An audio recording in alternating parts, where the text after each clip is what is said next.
inkuru mbi yongeye kumvikana mu gihugu cy'u Rwanda. Impanuka ibereye hano free zone ubwo amakamyo agonganye ari abiri bikarangira abamotari babiri babigendeyemo, ndavuga yuko babakubise bagataraka nk'udupira. Iyi mpanuka ibereye hano ku nganda free zone aho umanuka uva 12 ugana 19 hano hagati y'amahuriro impande ya Fonegisi niho iyi mpanuka ibereye. Ni mu gihe no mpanuka itewe n'ikamyo yavaga mu nganda, indi kamyo irimo iva 15 ubwo nayo yashaka kwerekera mu nganda. Ni mu gihe abamotari badepasirizagamo hagati birangira aya makamyo abakubitiyemo hagati bataraka nk'udupira. Ndetse ndaje turebe ikintu cyateza ino mpanuka cyangwa ikintu cyateza ino modoka gusekurana. Ese abamotari bapfuye? Ese nibo bapfuye bonyine? Ese bakomeretse? Ese hari abandi bantu babigendeye? Muri mpamvu nanjye ndi hano kugira ngo mbasobanurire uburyo ki byagenze. Kora subscribe ukore kunzogera kugira ngo uzajye ubona amakuru mu gihugu cy'u Rwanda. Ni mu gihe nge mugiye kubana mwana makuru nitwurinzwe n'Imana Emmanuel, abanzi banze ku mazina ya Kidasamura TV. Rero reka twikomereze n'inkuru yacu no munsi. Izi modoka zigonganye ahashyira saa 6 n'igice z'amasaha y'aka kanya ubu tuvugana nibwo ino mpanuka ibaye. Ni mu gihe amavideo n'amashusho ndibuze kubibashyiriraho, ariko nkuko mubibona hakomerekemo abantu barenga 5. No kuvuga ngo abamotari bari bahetse abantu babiri kuri moto, no kuvuga ngo kuri moto bari babiri, ubwo no kuvuga ngo na abantu 4 gukiye abamotari bakomeretse ndetse nabo bari bahetse bakomeretse bihagije. Ni mu gihe imbangukira gutabara yahisiza ihita itabarira ku gihe abo bantu batarashiramo umwuka. Ni mu gihe bagiye babashyizeho bomboni kugira ngo bataza kuhasiga ubuzima. Bivuga ko iyi mpanuka yatewe n'izi modoka ebyiri z'ikamyo, imwe iri mu bwoko bwa Benz ETLH, kabiri imodoka y'Intanzania igongana n'imodoka LABC. Imodoka ikaba ari inyarwanda yo yari irimo iva gupakurura mu nganda. Ni mu gihe yindi yari ikuye imizigo Tanzania nayo yari yizanye hano mu nganda Imasoro. Murabizi ko mu nganda Imasoro niho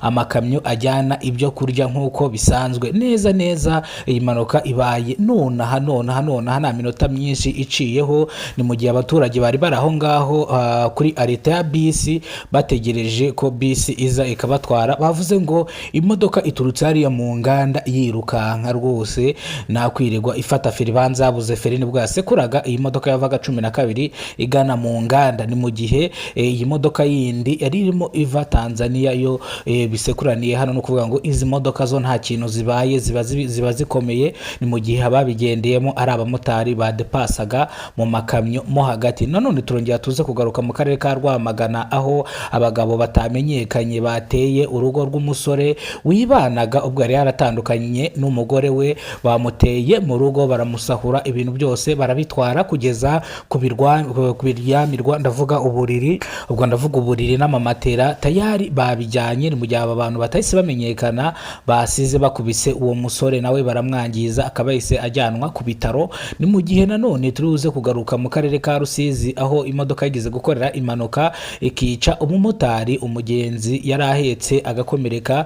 Ni mu gihe uyu mushoferi wari utwaye ikamyo yahise acika, ariko ubu ngubu yafashwe. Umushoferi yavuze ko gucika ntago ari ukugira ngo ahunge inzego cyangwa abashe gucika, ahubwo yahunze ku mutekano w'ubuzima bwe, kubera ko iyo umuntu yishe umuntu, iyo hatari polisi hafi ngo zihite zimujyana kuri brigade ya polisi afundwe, nyiri umuntu ashobora kukubona wishe umuntu cyangwa agasanga wamwiciye umuntu nawe akahita aguhitana. Ni mu gihe nanone hari indi mpanuka yabereye ahangaha Nyabarongo ugana Nyamata. Iyi mpanuka nayo yahitanye umuntu umwe, undi arakomereka. Ndetse turongera tuze kugaruka mu bivurwa hano mu mujyi wa Kigali. Ni mu gihe umuvugizi wa polisi yatangaje ko inganda cyangwa inyubako zose z'amadepo ziri mu mujyi wa Kigali zigiye kwimurirwa ku nganda Imasoro, kubera ko biteje utujagari mu mujyi wa Kigali. Ndavuga amamodoka iyo ari kujya mu mujyi wa Kigali ariho hitwa City hariya downtown, ugaca hirya Marriott, no kuvuga ngo ziteza ambotiyage nyinshi.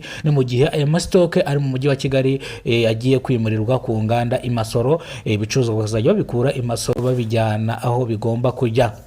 murakoze cyane rero, Imana ibaho umugisha, ibahe amafaranga, ibahe n'ibindi bintu bitandukanye byo mwarimo mubana. Nitwurizwe n'Imana Emmanuel, abanzi banzi ku izina rya Kidasamura. Iyo turi kurangiza icyumweru cyangwa turi kuva muri weekend, iyo ari ku cyumweru nongera kubaragiza Imana kugira ngo ibarinde kandi nanjye indinde. Imana impamvu ariyo nkiri imbere, Imana niyo ikora byose. Rero Imana ibarinde icyumweru cyiza ku miryango yanyu, aho muri kumwe n'Imana, ndetse umwuka muhumeka ube urimo urukundo rw'Imana, ndetse n'ibyo murya bibe bifunguye neza, nta burozi burimo cyangwa ibitsitaza mu isi. Abantu benshi ntago ari uko bagukunda, aho wasohokeye uri kumva kino kiganiro, nkubwire ngo n'ubu uri kunywa akabyeri kawe gasohokane, kubera ko abantu basigaye bakwanga ntacyo mupfa. Murakoze cyane, Imana ibarinde. Nitwa Urw'inkorogoto bakora Rugakongoma.